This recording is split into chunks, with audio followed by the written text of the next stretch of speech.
हर रोक दफा।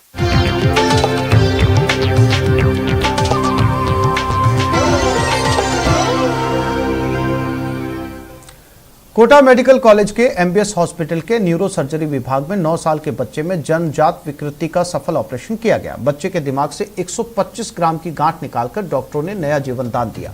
मरीज का ऑपरेशन बड़ा ही चुनौतीपूर्ण था क्योंकि मरीज के दिमाग में गांठ काफी बड़ी थी और बाएं हिस्से में थी, इसलिए ऑपरेशन के बाद मरीज को लकवा होने की और बोलने की क्षमता प्रभावित होने की आशंका थी, लेकिन ऑपरेशन के बाद मरीज को कोई परेशानी नहीं हुई और मरीज पूरी तरीके से स्वस्थ है। ऑपरेशन में doctor SN Gautam, doctor Banesh Jain, doctor Manoj Singhal और डॉक्टर खुशबू मालव का योगदान रहा।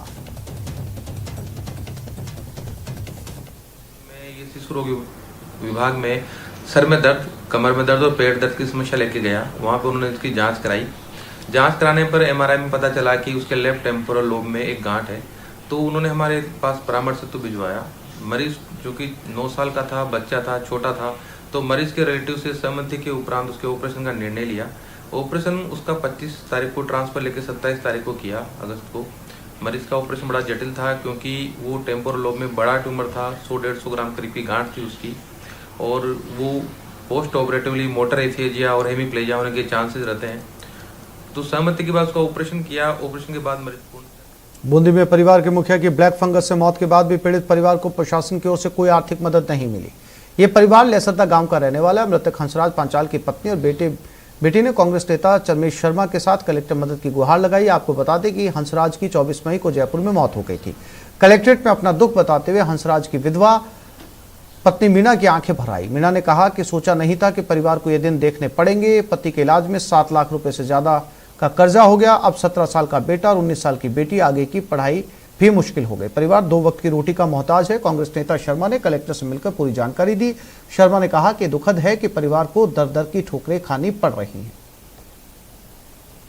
के पापा थे, जो कुछ भी थे जो, और इसके दादाजी के भी कैंसर की बीमारी है 5 साल से। अब बताओ 7 लाख रुपए लग चुके हैं। अब हम कहाँ से तो कर्जा चुका है और कहाँ से खाने पीने का ये करें। अभी कोई सहायता नहीं मिली अभी तक? कोई सहायता नहीं मिली। 3 महीने हो गए। भूखे मरने की नौबत आ गई। भूखे मरने की नौबत है और इनकी कुछ फीस की भी कुछ सुविधा नहीं हुई। ये लड़की 12वीं में पढ़ती है, लड़का भी 12वीं में पढ़ता है। 12वीं पास हो चुकी है। सहायता मिलनी चाहिए।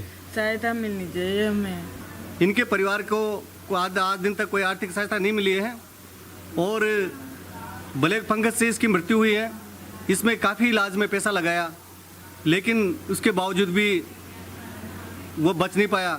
तो इनकी इतनी दयनीय स्थिति हो गई कि सरकार को कुछ न कुछ इनकी सहायता करनी चाहिए। अब बात विधायक के अनोखी मुहिम के। चित्तौड़गढ़ के विधायक चंद्रभान सिंह आक्या ने कोरोना काल में खुद को फिट रखने के लिए मॉर्निंग वॉक और व्यायाम की पहल की थी, जो कि धीरे धीरे मुहिम का रूप ले चुकी है। इस मुहिम में एक पखवाड़े में 100 से ज्यादा लोग जुड़ गए और सुबह 5 बजे उठकर विधायक इंदिरा गांधी स्टेडियम पहुंचते हैं और योगा और व्यायाम में सबके साथ बढ़ चढ़कर हिस्सा लेते हैं। प्रतिभाओं का सम्मान भी किया जाता है। विधायक की इस मुहिम की हर तरफ तारीफ हो रही है। सब लोगों की इच्छा थी कि हम स्टेडियम में घूमें। लोग घूमते तो सब हैं, डेली योगा भी करते हैं, सब तरह घूमते भी हैं, पर एक साथ घूमने से अपने विचारों की अभिव्यक्ति भी होती है और एक साथ घूमने से एक मोटिवेट भी होते हैं। तो शहर के लोग कैसे घूमें, कैसे क्या करें, इसलिए मोटिवेट भी हो रहे हैं और घूमने का भी अच्छा एक अच्छी परिपाटी बनी है और अच्छी थोक मात्रा में सभी लोग यहाँ शहर के प्रभुजन सब घूमने आ रहे हैं। हमारे विधायक महोदय की प्रेरणा से और जो उन्होंने जो सबको कार्यकर्ताओं को मोटिवेट किया, सबका स्वास्थ्य सही रहे और सबको जो है ग्राउंड में घूमने आने के लिए जो प्रेरणा दी, उसके कारण से हमारे कार्यकर्ता लगातार इससे जुड़ते जा रहे हैं।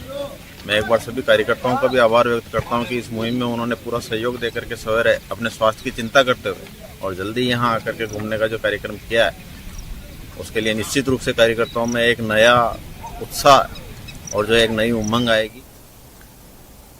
अजमेर जिले के सावर कस्बे की रहने वाली सेलिस्ती करूरिया अब फिल्म और टीवी सीरियल की स्क्रिप्ट लिखेंगी। सेलिस्ती के यहां तक पहुंचने की कहानी एकदम फिल्मी है।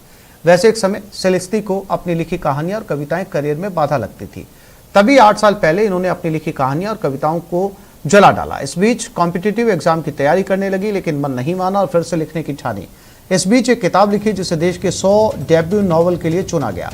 हाल ही में सेलिस्ती को अपने नॉवल चमंडे का लुटेरा के लिए रिमार्केबल वुमन अवार्ड मिला। वनस्थली पीठ से माइक्रोबायोलॉजी में पीएचडी कर रही सेलेस्टी के लिखे गए नॉवल ने कई अवार्ड जीते। हाल ही में इन्हें अपने नॉवल चमंडे का लुटेरा के लिए रिमार्केबल वुमन अवार्ड से भी नवाज दिया गया और मुंबई की एक नामी कंपनी ने स्क्रिप्ट राइटिंग के लिए इनका चयन किया है।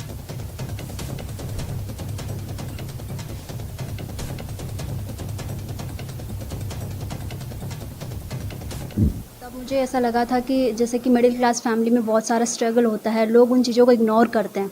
तो मैंने ये सोचा था कि मिडिल क्लास फैमिली को मैं सपोर्ट करने के लिए या उन लोगों की गर्ल्स को आगे बढ़ाने के लिए मैंने ये स्टोरी लिखी है। इस स्टोरी में मैंने ज़मीनी स्तर की तथ्य दिखाने की कोशिश की है कि कैसे लाइफ में लोग स्ट्रगल करते हैं, स्ट्रगल करते हुए आगे बढ़ते हैं। तो उस स्टोरी को मैंने दिखाया अपनी बुक में चमड़े का लुटेरा। उनसे लिखने का मतलब शौक़ था, लिखती रहती थी ये, लेकिन अपने जो सपने थे इसके और ज़्यादा कुछ करने का, लेकिन लड़की होने के नाते ज़्यादा आगे बढ़ा नहीं पाए हम। तो इसका जो लिखने का था हुनर, उसको इसने बरकरार रखा और नोवेल लिखी इसने चमड़े का लुटेरा। पैरालंपिक में भारत को एक और गोल्ड। बैडमिंटन में प्रमोद भगत ने गोल्ड मेडल जीता। फाइनल में ब्रिटेन के खिलाड़ी को हराया है। आज भारत की झोली में 2 गोल्ड आ गए। निशानेबाजी में मनीष नरवाल ने गोल्ड जीता।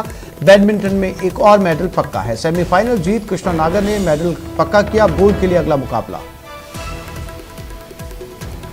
तो प्रमोद भगत एक और गोल्ड ले आए हैं भारत के लिए। पैरालंपिक से लगातार भारत के लिए खुशखबरियों का दौर सिलसिला जारी है। बैडमिंटन में प्रमोद भगत ने ये गोल्ड मेडल जीता है। फाइनल में ब्रिटेन के खिलाड़ी को उन्होंने हरा दिया।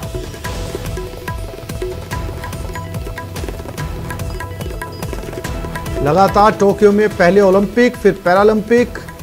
ओलंपिक में भारत के हिस्से में गोल्ड आया और पैरालंपिक में लगातार गोल्ड की झड़ी। बैडमिंटन में अब दूसरा गोल्ड प्रमोद भगत ने जीता है। एक ही दिन में 2 गोल्ड। फाइनल में ब्रिटेन के खिलाड़ी को हराते हुए उन्होंने इस गोल्ड पे कब्जा किया।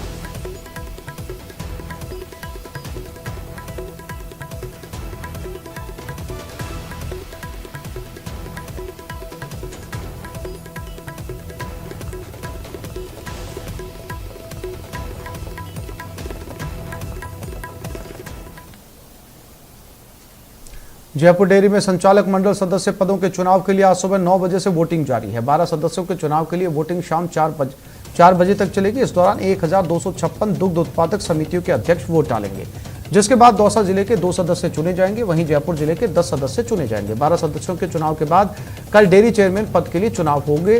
डेयरी चेयरमैन के लिए ओम प्रकाश पूनिया और मोहन मदाला के बीच मुकाबला हो सकता है।